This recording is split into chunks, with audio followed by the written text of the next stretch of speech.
So, after you have done your reflection through these two exercises, one on defining what a human life is, or what a human being, a good human being is, and what freedom is, and now you defined what the teacher and the learner are. Now we can get gradually towards actually relating your reflections to the theories in the field.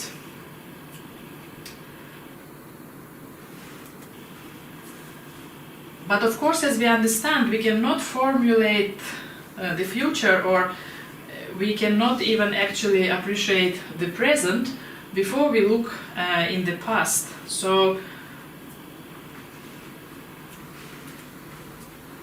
what we do next is we pull all the points we've discovered so far together and see how they have affected the formulation of different learning theories in the past. So we will keep in mind the way we have defined the human person, because it really serves as a basis for formulating scientific theories of knowledge in the first place, and scientific theories of learning as a follow-up.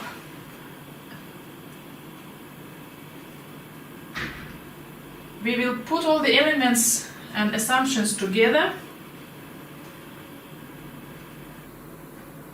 The first element and the first assumption is that whenever we look at a learning theory, we of course already have an understanding and knowledge of what right is. So we have defined it as a fact for ourselves in the first place.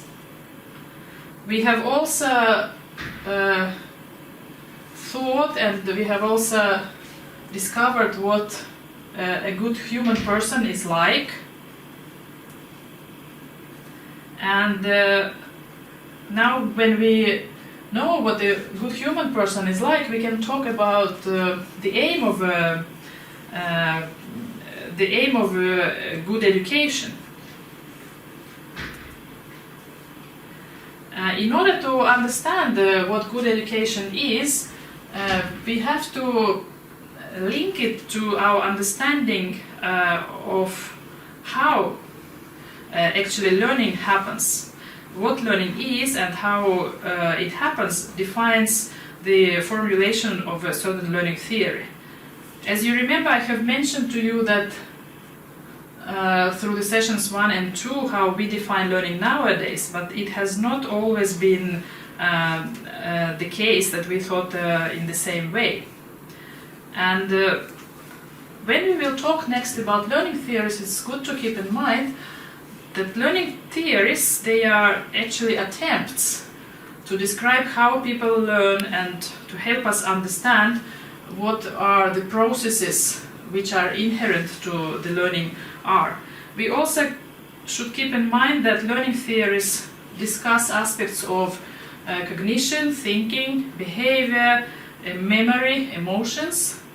But again, I invite you to think in the way that learning theories themselves, they are not absolute truths. They are not necessarily the right ones or the wrong ones, but as I say here, they are more attempts to think from a certain point of view.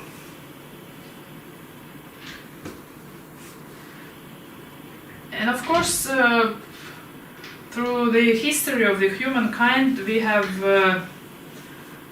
thought about learning and therefore about education systems differently.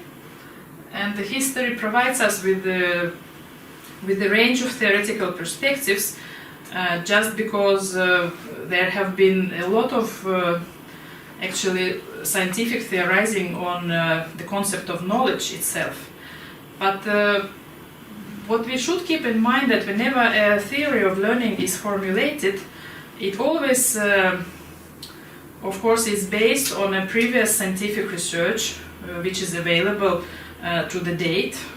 It always has certain investigation interests, so it has a certain focus So it wants, it aims to research just certain aspects and maybe not some other aspects then. During the formulation of learning theories, it has always been also the case that different methods, experimental methods and thinking models were used in order to formulate the theory. And of course, nowadays we can talk about technology. So, as for today, we use so much research from, let's say, neuroscience that we can relate to the formulation of our learning theories. But in previous times there was not such opportunity, so we have to keep in mind that those theories through the history were formulated without a certain technology but still within their own context. So in that sense it's fair to say that, or it's actually quite fair to think that, can we really talk about one single concept of learning, concept of knowledge, or shall we instead think that there are many different concepts? I would encourage you to think in a way that we are not necessarily looking for one and the right theory of learning or theory of knowledge, but we are understanding that there is a variety of them due to different perspectives that scientific theory of knowledge takes. So it's logical to think that we will have many different concepts of learning.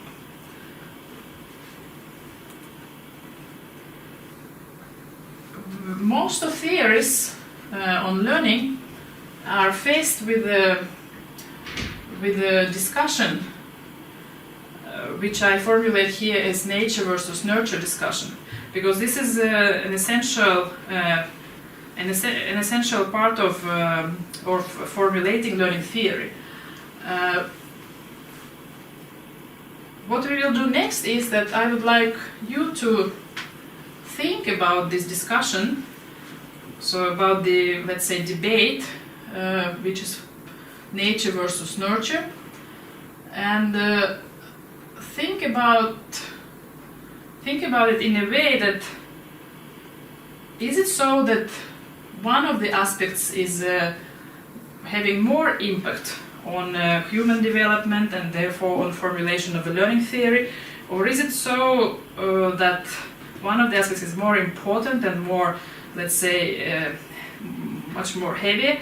So think about your perspective and